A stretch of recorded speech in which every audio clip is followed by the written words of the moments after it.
This year's Nobel Prize in Physiology or Medicine awards the discovery of the hepatitis C virus, a major cause of liver inflammation, also known as hepatitis. In their latest report, the World Health Organization estimated over 70 million cases of hepatitis C globally. This is likely an underestimation, as many cases go undiagnosed. Hepatitis C causes 400,000 deaths annually, and it's one of the most common causes of liver cancer and liver transplantation. There are three main types of viruses that infect the liver: hepatitis A, B, and C viruses. These three viruses are different from each other and belong to different families, and they cause different types of disease. Hepatitis A is transmitted via water or contaminated food and causes an acute infection that typically resolves within a couple of weeks and leads to lifelong immunity. In contrast, hepatitis B and C causes a chronic infection and is transmitted via the blood. Chronic inflammation of the liver is a serious medical condition since the liver is responsible for several key physiological processes. Defects in the function of the liver can therefore be life-threatening. Chronic hepatitis is a silent but progressive disease that destroys the function of the liver over years to decades. Usually without symptoms, but eventually it leads to a chronic, serious condition that can result in cirrhosis and liver cancer. Once the disease has progressed this far, it can only be treated with costly and resource-intensive liver transplantations. An increasing number of chronic hepatitis cases was first noted some 70 years ago in patients that had received multiple blood transfusions.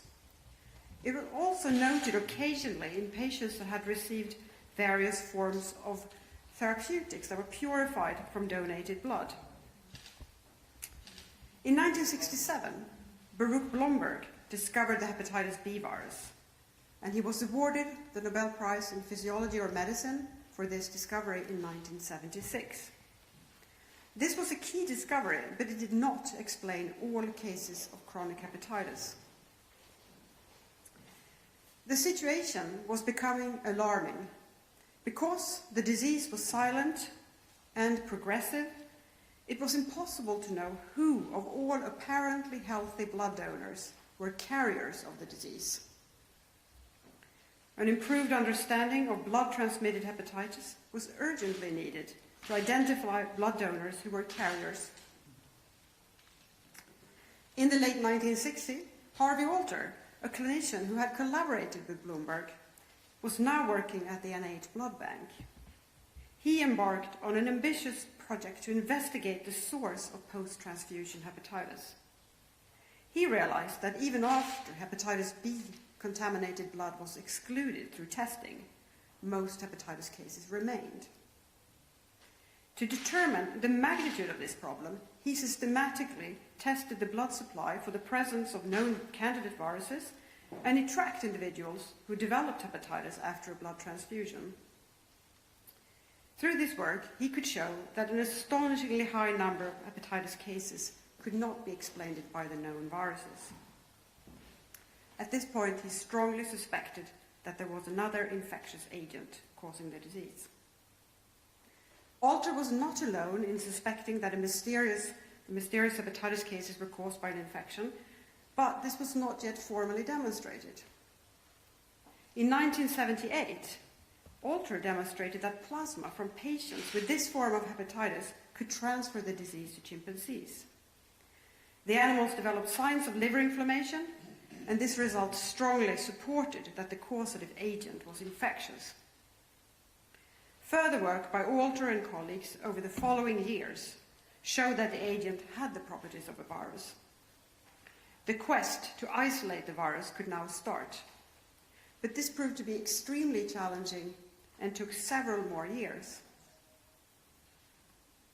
The breakthrough came in 1989 when Michael Horton and colleagues working at Chiron Corporation used a combination of molecular biology and immunology-based techniques to clone the virus. That this would work was not obvious, as it depended on two assumptions. First, that genetic material would be present in a collection of DNA sequences isolated from hepatitis-infected animal. And second, that serum from a human with this form of hepatitis contained antibodies that were specific for the virus and that could be used as a molecular hook in the screen. Starting with the blood from an infected animal, the team introduced DNA fragments into bacteria, and where each bacteria expressed an individual protein fragment. By screening with the antibodies, they could isolate one positive clone. This was a high-risk project, but the positive clone turned out to encode for a sequence that resembled sequences of a virus family called flaviviruses. They named the virus the hepatitis C virus. This was the first time these types of molecular-based approaches were used to identify a novel virus. The Horton group immediately took advantage of this knowledge and started to work on establishing a blood test to identify hepatitis C infected blood. This was urgently needed, and once they had developed the test, they evaluated it blindly on Walter's serum collection from the NIH blood bank. This successfully identified all the samples that were suspected to be contaminated, but none of the control samples. The availability of a test that showed this kind of high specificity and sensitivity was a major step forward. Soon, blood supplies around the world could be screened, and this immediately led to a dramatic decrease in the number of post-transfusion cases of hepatitis. One important question remained. Was the hepatitis C virus alone the cause of this form of hepatitis? That is, could a molecularly cloned virus reproduce the disease? Charles Rice, then working at Washington University in St. Louis, and others investigated the molecular requirements for viral replication. They identified a highly conserved 3' end of the viral genome, which they thought was important. When Rice and his team tested these clones containing this region, they first could not observe replication in animals. Rice then speculated that the clones they had used contained inactivating mutations somewhere in the genome, shown here as red dots. He knew that RNA viruses of this type are error-prone and acquire random mutation in their genomes during their replication. Production of such genetically diverse swarms of viruses benefits the virus population as a whole, but it means that individual clones can be defective. He therefore sequenced many clones and compared them to each other.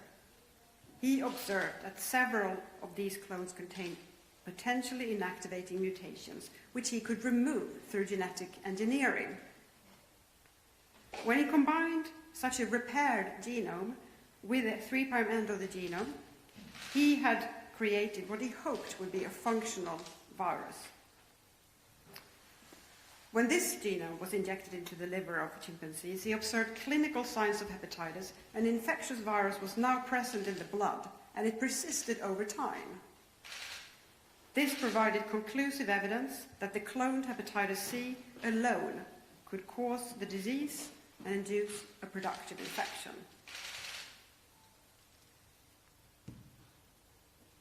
The laureates' achievements provided the foundation that was needed to now start combating the spread of the virus. Thanks to the effective blood screening programs, the hepatitis C virus is now almost eliminated in many parts of the world, and the development of highly effective antiviral drugs means that more than 95% of treated patients can be cured from the infection. These developments have saved millions of lives worldwide. Continued efforts to implement blood screening programs and treatments globally raise hopes that hepatitis C virus can be controlled and eventually eliminated. To summarize, the pioneering work of this year's laureates is a landmark achievement in our ongoing battle against virus infections.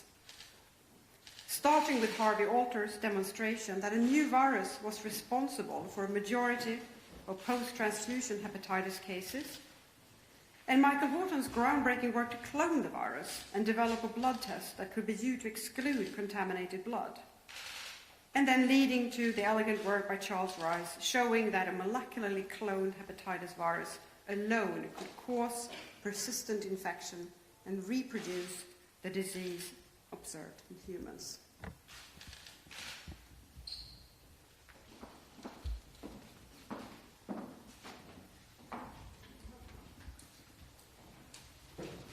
Thank you very much. So we will now proceed and see if there are questions. And I'd like to present here, way back there, Nils-Göran Larsson, who is a member of the Nobel Committee. Patrik Ernfors, also a member of the Nobel Committee and also the committee chair. And Gunilla Carlsson Hedestam, who you just heard, who is also a member of the Nobel Committee. So are there any questions? We're not so many this year, so yeah, here's one question. Yes, David Keaton from the Associated Press. We understand you've managed to reach one of the laureates. So can you tell us a little bit about their reaction and what they said when they heard the good news? Right. So I was able to reach two of the laureates, Harvey Alter and Charles Rice. I woke them up, and they were very surprised. They were definitely not sitting by the phone because I called them a couple of times before without any answer. But once I reached them, they were extremely surprised and really happy and speechless almost. So it was really fun to talk to them. Any more? Any other? Which patients are going to be disclosed? Is there any special patient groups that have been affected by this discovery? I'll throw out the question to Nils-Göran. I mean, before the discovery of the hepatitis C virus, it was a bit like a Russian roulette to get the blood transfusion. So I think it has benefited millions of people that we now can have safe blood transfusion and safe blood products. Any more? I think I saw one. Please. David Keaton again from the Associated Press. Now this year awards science that started decades ago to some breakthroughs that are much more recent. In light of the current coronavirus pandemic that is affecting the world today, what message do you think that this says to ongoing research and researchers that are trying to come up with a cure for this very current day problem? Patrik, maybe you want to dwell on that. Well, I think it's relatively easy to relate to today's situation. I mean, the first thing you need to do is to identify the causing virus. And once that has been done, that is in itself the starting point for development of drugs to treat the disease and also to develop vaccines against the disorder. So the actual discovery, viral discovery itself, is a critical moment. And as you can realize, obviously, today, it's that the methods have evolved dramatically since the 70s and 80s when these discoveries were done. Today, massive parallel sequencing and PCR technologies has replaced a lot of the very tedious and cumbered, very difficult methods that were used to discover hepatitis C.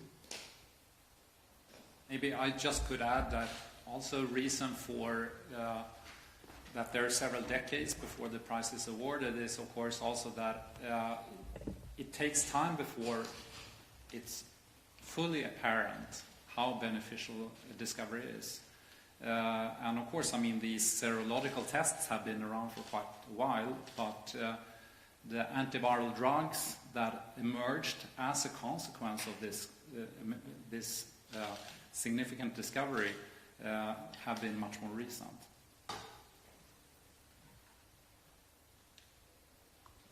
Anything more right now? I know there are many who want to have interviews. Any other question? Okay, so we have unusually few questions this year, but then we'll conclude this part of the press conference and go on to the interviews. Thank you very much for coming here today.